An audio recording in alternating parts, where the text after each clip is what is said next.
Welcome to our channel. நம்ம சேனலில் TNTET ஆசிரியர்கள் தகுதி தேர்வு பற்றிய தகவல்களையும் அப்டேட்டுகளையும் கொடுத்துட்ருக்கோம். அதாவது தமிழ்நாடு ஆசிரியர்கள் சிறப்பு தகுதி தேர்வு 2026 ஆண்டு நடைபெறும் என அறிவிக்கப்பட்டிருக்கு.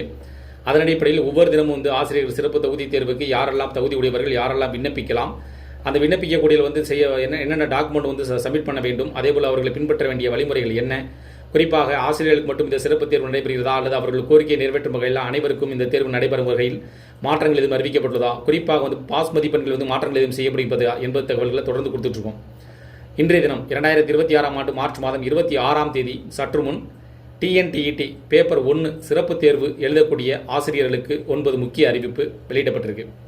இதில் 2026ஆம் ஆண்டு நீங்கள் ஆசிரியர்கள் சிறப்பு தகுதி தேர்வு எழுதுறீங்க அப்படின்னா ஆசிரியர்கள் தேர்வு எழுதுவதற்கு தயாராகி வரக்கூடிய ஆசிரியர்கள் விண்ணப்பிக்கும் போது என்னென்ன ஆவணங்களை சமர்ப்பிக்க வேண்டும், அவர்கள் விண்ணப்பிக்கும் போது என்னென்ன வழிமுறைகளை பின்பற்ற வேண்டும் அப்படின்ற தகவல்களை கொடுத்துருக்காங்க.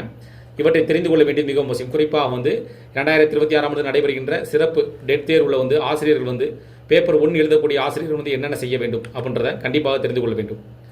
ஆசிரியர் தகுதி தேர்வு 2026 ஆசிரியர்களுக்கான சிறப்பு தேர்வு என அறிவிக்கப்பட்டிருக்கிறது. அரசு பள்ளியில் பணிபுரியக்கூடிய ஆசிரியர்கள், தனியார் பள்ளியில் பணிபுரியக்கூடிய ஆசிரியர்கள், அரசு உதவி பெறும் பள்ளியில் பணிபுரியக்கூடிய ஆசிரியர்கள் என அனைவரும் விண்ணப்பிக்கலாம் என குறிப்பிடப்பட்டிருந்தது. அவர்கள் தேர்வு எழுதுவதற்கு ஆன்லைன் மூலமாக விண்ணப்பிப்பதற்கான கடைசி தேதி 2026ஆம் ஆண்டு ஏப்ரல் மாதம் 10ஆம் தேதி என தெரிவிக்கப்பட்டிருக்கு. அந்த வகையில் தகுதி தேர்வு தாள் 1 பேப்பர் 1 விண்ணப்பிக்கும் ஆசிரியர்கள் நீங்கள் விண்ணப்பிக்கும் போது ஆன்லைன் மூலமாக விண்ணப்பிக்க செல்லும் போது அப்லோட் செய்ய வேண்டிய ஆவணங்கள் என்ன, அந்த ஒரு டாக்குமெண்ட் டீட்டெயில் என்ன, அதே போல் நீங்கள் அப்லோட் செய்யும் டாக்குமெண்ட் ஃபைல் ஃபார்மெட் என்ன ஃபார்மெட்டில் நீங்கள் அந்த ஃபைலை நீங்கள் எடுத்துருக்கணும், அதே போல் ஃபைல் சைஸ் போன்ற விவரங்கள் குறிப்பிடப்பட்டிருக்கு. கண்டிப்பாக நீங்கள் டெட்டு தாள் 1 எனில் ஆன்லைனில் விண்ணப்பிக்க என்னென்ன தேவைப்படும், உங்களுடைய மொபைல் நம்பர் கண்டிப்பாக சமர்ப்பிக்க வேண்டும், இமெயில் ஐடி கொண்டு செல்ல வேண்டும். இதில் பண்ணால் பாஸ்போர்ட் சைஸ் கலர் ஃபோட்டோகிராஃபி உங்களுடைய தற்போதைய கலர் ஃபோட்டோ பார்த்தீங்கன்னா கொண்டு போகணும். அதாவது பாஸ்போர்ட் சைஸ் ஃபோட்டோ கொண்டு போகணும். இது பார்த்தீங்கன்னா ஜேபிஜி, ஜேபிஇஜி, பிஎன்ஜி இந்த ஃபார்மெட்டில் இருக்கணும். சைஸ் பார்த்தீங்கன்னா 40லேருந்து 60 கேபிக்குள்ளே தான் இருக்கணும். இதில் பார்த்தீங்கன்னா உங்களுடைய பாஸ்போர்ட் சைஸ் ஃபோட்டோ இந்த ஃபைலில் தான் இருக்கணும். சிக்னேச்சர் உங்களுடைய சைன் பார்த்தீங்கன்னா சேபிஜி, ஜேபிசி, ஜேபிஇஜி, பிஎன்ஜி இது இந்த ஃபார்மெட்டில் இருக்கணும். அதே போல் உங்கள் சைன் பார்த்தீங்கன்னா 20 முதல் 40 கேபிக்குள்ளே தான் இருக்கணும். டிஆர்பி வெளியிட்டுள்ள சர்வீஸ் சர்டிஃபிகேட் டிஇஓ, சிஇஓ கையொப்பத்துடன் பிடிஎஃப் ஃபைலாக இருக்கணும். இது சைஸ் பார்த்தீங்கன்னா 250லேருந்து 300 கேபிக்குள்ளே இருக்கணும்.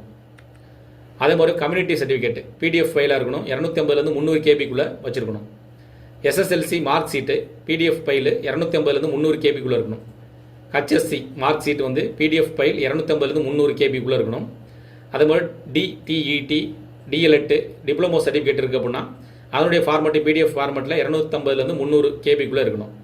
இதில் நீங்கள் தேர்வு எழுதி ஆன்லைன் மூலமாக விண்ணப்பிக்க அப்படின்னா விண்ணப்பிக்க செல்பவர்கள் கண்டிப்பாக இந்த உங்களுடைய டாக்குமெண்ட் ஃபைலு எல்லாமே இந்த சைஸ்லாம் இருக்கணும், இந்த ஃபார்மெட்லாம் இருக்கணும் அப்படின்னு சொல்லியிருக்காங்க. அப்போ தான் நீங்கள் எளிய முறையில் உங்களுடைய ஆன்லைன் அப்ளிகேஷன் விண்ணப்பிக்க முடியும். அவ்வாறு விண்ணப்பித்து சரியாக எடுத்துக்கொண்டால் மட்டுமே நீங்கள் தேர்வுக்கு உங்களுக்கான ஹால் டிக்கெட் விநியோகம் செய்யப்படும். அதில் தேர்வு எழுதுவதற்கு தகுதி உள்ளவராக தேர்வு செய்யப்படுவீர்கள். ஏன்னா நீங்கள் ஆன்லைனில் பார்த்தீங்கன்னா அப்ளிகேஷனை சரியான முறையில் செய்ய வேண்டியது அவசியம்.